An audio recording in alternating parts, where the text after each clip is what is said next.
Good evening, and welcome to Daily Cards Live. I'm Matthew Rocchio, filling in for Joe Roderick, and that is, of course, Bob Ramsey. Rammer, how are you doing this evening?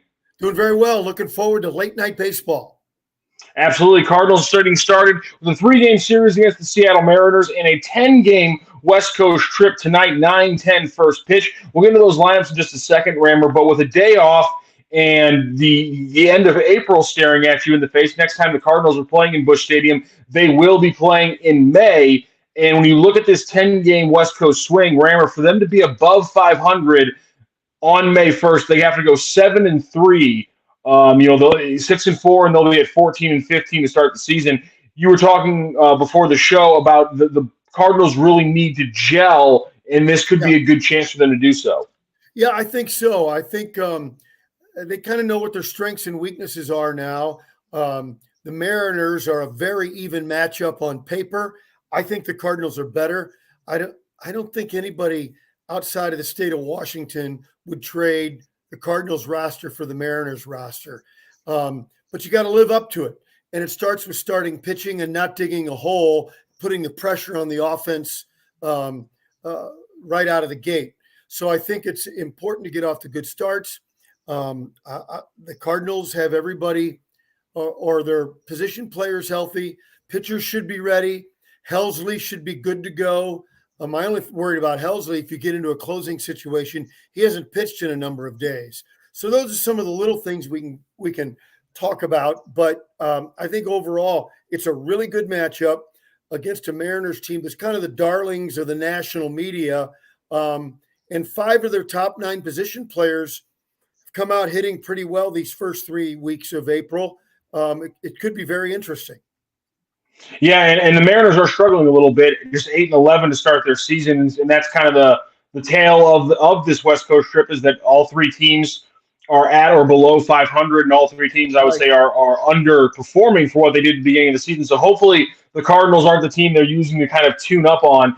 We're going to get to the lineups here in just a moment, presented by Bootleg and Tavern and Bootleg and Bob's. But I did want to get your thoughts, just your expectations. The third run through the rotation, a lot better. Aside from the Montgomery start, he was the most solid one coming in. So you have finally a good run through with Flaherty and Yep. Woodford.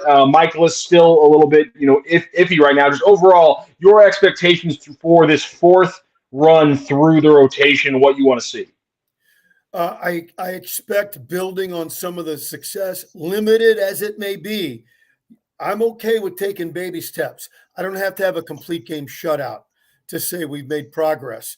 A little bit deeper into games, a little deeper pitch count, um, cut down on walks, cut down on 6 and 7 and 8 and 9 pitches per batter.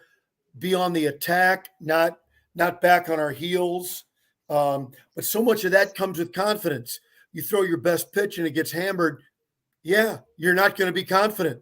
So a lot of these things just have to develop. Baby steps, though, I think will be okay with me. And let's get into those lineups tonight as the Cardinals try to start with some baby steps here against the Mariners in game one. They're trying to win their first game one of the series this season. Again, the lineups always brought to you by Bootleg and Tavern and Bootleg and Bob's. You can check out Bootleg and Tavern, 4501 Shoto Avenue, and Bootleg and Bob's, 3557 Morgan Ford. And I cannot think of a better place to go watch a late night baseball game than Bootleg and Tavern or Bootleg and Bob's. And let's get into that lineup tonight. The Seattle Mariners facing off against the St. Louis Cardinals. Excuse me, I had a little S thing there. For the Seattle Mariners, leading off and playing center field, it is Julio Rodriguez, Ty France at first base, Eugenio Suarez at third base, batting third, and then cleanup is Teoscar Hernandez, the right fielder. A.J. Pollock batting fifth. He's in the DH spot. Jared Kalenic is their left fielder. Tom Murphy, the center. Jose Caballero, playing center base, second base, batting eighth, and J.P. Crawford is batting ninth, playing shortstop, and of course, George Kirby, the lefty, 1-1 on the season, is on the mound for the Mariners. Let's get a little more into it and give it Caballero. Caballero. I can't roll Caballero. I can't do like the rolling the L's or the R's. Unfortunately, it's a Okay. sad fact. So By thanks the for way, calling me out for that one. only Pollock, who's a veteran, you expect to come out of it, out of the top six, with Kalenic being the sixth guy. All those guys, except for Pollock, are really having a nice start to the year, as I'd mentioned earlier. Yes, and let's get into that Cardinal lineup that's going to be facing off against them. Leading off and playing second base, it will be Brendan Donovan. Alec Burleson is in the outfield and in that two-hole spot. He's playing in the left field. Goldie and Arenado in their usual spots at first base and third base, batting third and fourth, respectively. Wilson Contreras behind the plate and batting fifth. Nolan Gorman is in the DH spot today, batting sixth. Lars Nootbaar in the 7-hole. He is playing center field today, followed by Jordan Walker playing right field, batting eighth. And then there's Tommy Edman in that second leadoff role, batting ninth, playing shortstop. And, of course, Steven Matz is the pitcher for the Cardinals. Right now, Rammer Steven Matz owns the highest K rate of a Cardinals starter. He has 17 Ks across his 16 and two-thirds innings of work. But he also has 3 home runs allowed in those same 16 and two-thirds innings of work. Which one do you think we see from Steven Matz? The high strikeout count, the high home run count, or maybe a combination of both against a big hitting Mariners lineup? It could be both. You throw strikes, you get guys out, but if the strikes are too good, they could hit some bombs. I'm looking for, and if we were doing a pick-to-click kind of thing, I got just a gut feeling that this could be a close to dominating performance from Matz tonight. I'm really looking forward to some concerted attack mode Steven Matz. On the other side, I'm almost if you can go out there right now and bet it, because if you don't live in the state of Missouri or if you happen to be really close to Illinois, I would take Julio Rodriguez or Teoscar Hernandez hitting a home run with whatever numbers you're getting right now. Because, again, Matz has been really solid, but, again, every single game he's been tagged for a big one at some point, and the Mariners are just looking to bust out. And so that's going to be a tricky one right now. I think Nolan Gorman in the DH spot, I just love to see every opportunity he can get. And going up against a lefty, Ali Marmol giving Nolan Gorman 4 to 5 at-bats against the lefty right out of the bat. I love that decision from Marmol and the Cardinals because I thought maybe they were being a little bit too conservative with how they were using Gorman against lefties. So I love that decision by Marmol today in the lineup. Yeah, and I think the lineup is a good one. I got no complaints. I think aesthetically, which is dumb, has nothing to do with the game. When you have enough lefties and or switch hitters, I like the alternating thing.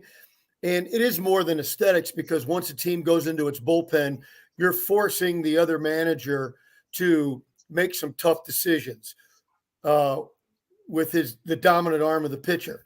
And I just like forcing decisions from the other team rather than making it easy for them. But in the end, this is a good lineup, and the Cardinal lineup is going to hit top to bottom. That's just the way it is.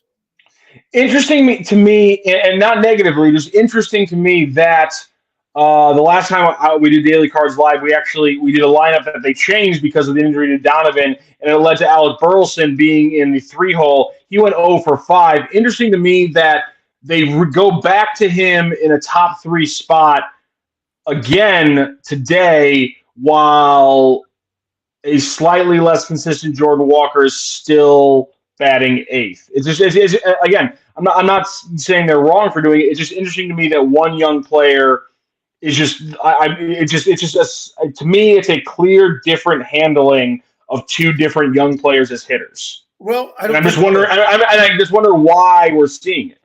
I don't think so. Burleson had a tough day the other day, but I know for a fact, and I happen to agree with it, the kid can rake. Oh, I don't doubt that. From T-ball on. And so one bad day, I mean, you can't, it's not a football game. Each game is not an event, although as fans, we look forward to each one, but it's kind of how you create the big picture. Yeah, he had an offer, but he didn't look overwhelmed or overmatched. It was less about how Burleson struggled in the 0 for 5 and more about them giving a young hitter who has shown success but is maybe not it struggled in that role, putting him in the same role again as opposed to a Jordan Walker who for some reason they seem to be not willing to put into that 2 or 3 spot despite the consistencies he's shown, despite the fact that the 2-hole seems to be a natural spot for him, Yeah, athleticism-wise and all those things. I'm just wondering why not give a guy like Jordan Walker that run at the 2 spot instead of just putting him at 8th consistently. That's my only thought process I on it. think if he would have stayed hot, he's been cool for about 10 days. If he'd have Yes, he has. stayed hot, I think we'd be about at the point where, at least against lefties, he might be up there. Yeah, and that's another thing. Yeah, you're right. But he's cooled off a little bit, and they're handling him with kid gloves. I think too much of kid gloves, but you can't fault the team for wanting to protect their Fabergé egg, right? And so I'm like you. I would probably have put him up in the 2-hole to start the season, but especially, I understand if you're going to say they're treating him with kid gloves, and I agree. Why not put him in a position in the lineup where he's going to see a lot of good pitches? Well, it's the Chris Duncan thing. The late Chris Duncan always credited Tony La Russa by hitting him in front of Pujols. He goes, exactly. It gave me the best opportunity to be successful. The other hand, you got to win games. And so early on, I might have done that, but I don't mind Walker being down there now. We can talk about theory and philosophy, but we got to talk about the reality. The guy's not really hitting that much right now. Had a couple hits Wednesday, so that's good. Let's see how he does tonight. For me, here's what I think is inevitable. If trends continue as they are, I'm going to have Goldschmidt 2 and Gorman 3, especially against right-handed pitching. Donovan, Goldschmidt, Gorman, Arenado. I love that. I absolutely love that. I'm 100% down with it. Let's do it. But trends got to continue. If one guy goes up, if one guy goes down.